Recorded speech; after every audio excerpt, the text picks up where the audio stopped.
The issue of homelessness has dominated Des Moines City Council and community meetings for most of the summer. It is, of course, a complex issue and one that city and county leaders know they need to address. Joining me to talk about what's being done and what could happen in the future is Chris Johansson. He's the Neighborhood Services Director for the City of Des Moines. First, thank you for making time to be here today. You're welcome. All right, so let's just back up a little bit and talk about the response to, it's been specifically to this ordinance, kind of the camping ban as it's being called. Clearly people on all sides of this are passionate about it. Very passionate, and it is a very complex issue. We do work hard to work towards solutions, and I know this coming Monday, not only with the ordinance change, but we do have a good positive with our partnership with Polk County on doing a new program for families experiencing homelessness. This really is a balancing act because obviously there are a lot of businesses and people living downtown that you have to consider, but also how do we help and not punish people who are homeless and need services? So what are some of the ideas that have been talked about that maybe we haven't heard? Yeah. Recently, there's been a lot of work, just more units available for housing is a demand that we do have in our community. And I think there is a lot of programs that are in works, new units being built, new programs being developed. I think the service providers that work in our community are very dedicated and do a good work. It's a demand that we need to meet as a community. Yeah.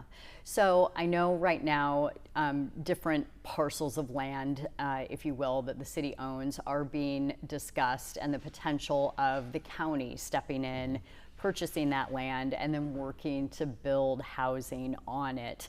One piece of land, we have a map here, is 3 East Porter Avenue, and this map may not, be very descriptive for people. So just tell us where this is. Yeah, it's south side of Des Moines, pretty central south side. And this program is a very good thing for our community. It not only just for the need, it's helped meeting with families that are experiencing homelessness.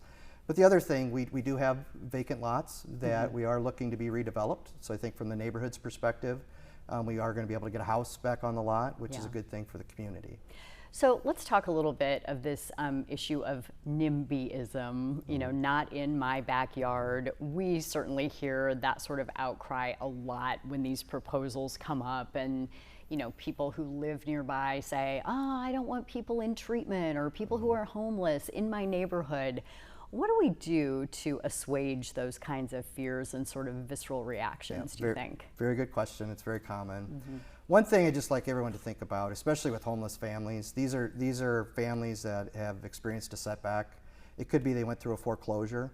More than likely they're already living in our neighborhood and had one tough thing that happened in their lives. So specifically for this project that we are discussing, this is really just bringing them right back into the community.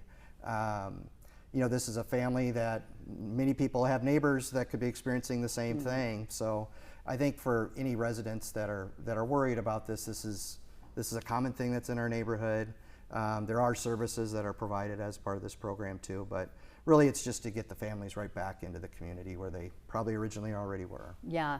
What kind of services are we talking about? We say supportive services, but what does that mean? Yeah, a lot of it's case management, and matters a lot with what are the needs of the families, whether it's helping to get back on their feet with jobs. It could be more employment related type things, or other types of services that the family needs. Okay. A lot of things in the works, and we'll certainly keep tabs on them, and we really appreciate your time today, Chris. Thank you very much. Yep. We'll be right back as we kick off